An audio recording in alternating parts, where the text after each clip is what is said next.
Saudara, Selasa dini hari tadi, jenazah Arifin Panigoro, anggota Dewan Pertimbangan Presiden atau One Team Press, tiba di tanah air dari Amerika Serikat. Jenazah tiba di Bandara Soekarno-Hatta pukul 1:30 waktu Indonesia Barat.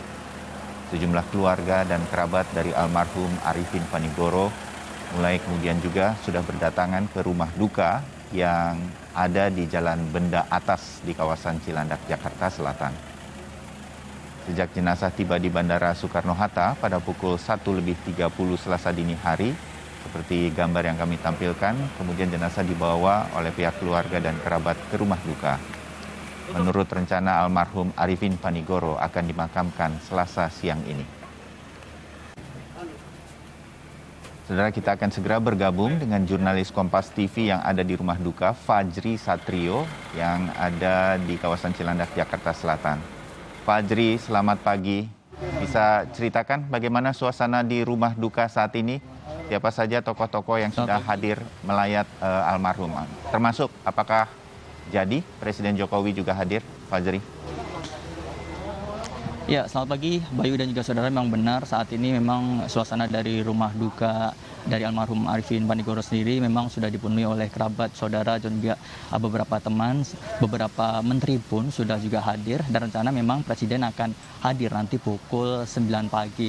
Dan nantinya juga dari pihak keluarga akan menyerahkan jenazah almarhum Arifin Panigoro ke negara yang akan diterima oleh Mensesnek.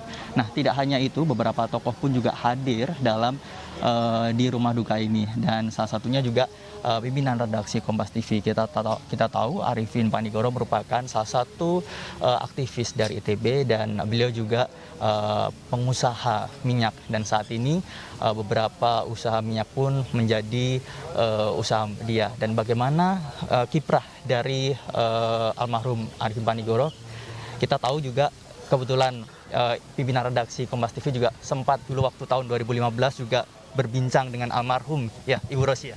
Betul sekali Fajri.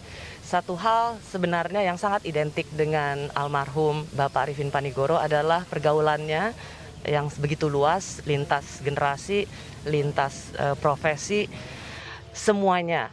Ia adalah orang yang mampu mengumpulkan kami semua dalam satu obrolan dan diskusi yang juga lintas tema.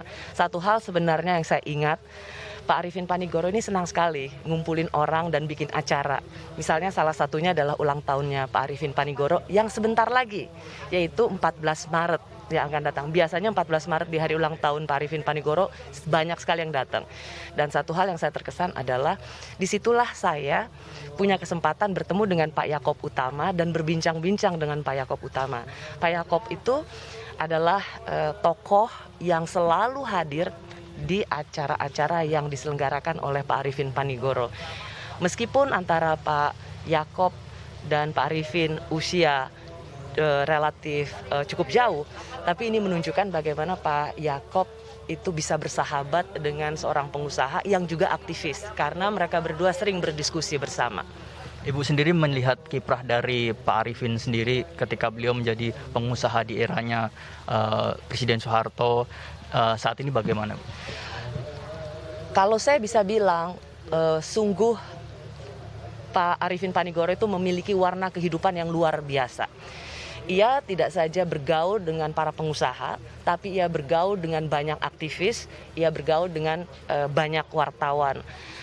Kalau kita lihat perjalanan hidup seorang Arifin Panigoro, ia berbeda dengan banyaknya pengusaha yang lebih memilih aman, lebih memilih tidak macam-macam dengan pemerintah, lebih memilih tidak berpolitik. Tidak demikian dengan seorang Arifin Panigoro. Jadi tahun 60-an ia menjadi aktivis ITB yang waktu itu juga melawan Presiden Soekarno hingga turun.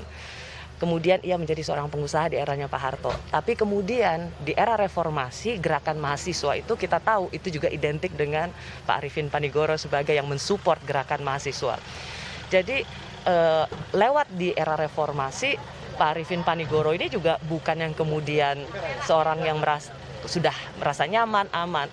Tapi sebagai seorang pengusaha besar, jiwa aktivisnya itu nggak pernah hilang.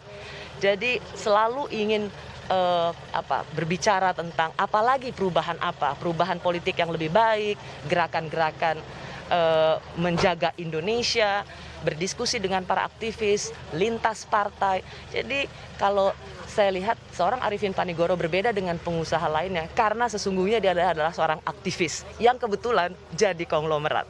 Sesungguhnya jiwanya tetap aktivis. Bu Rosi, untuk menurut Ibu Rosi sendiri legasi apa yang ada dari seorang Arifin Panigoro, Bu? Membuat jaringan sebanyak-banyaknya, dan satu hal yang pasti semua orang yang datang ke sini, yaitu bagaimana ia memiliki kedermawanan. Ia dikenal sebagai seorang yang selalu menolong banyak orang tanpa pandang bulu, tanpa melihat latar belakang. Ia seorang yang begitu dermawan. Plus, ia adalah seorang yang tidak pernah merasa dirinya sebagai seorang konglomerat. Karena dia bisa bergaul dengan siapapun dari latar belakang manapun. Dari dia, kita dapat mencontoh bahwa sesungguhnya pencapaian besar berupa kekayaan itu buat seorang Arifin Panigoro tidak melulu tentang itu.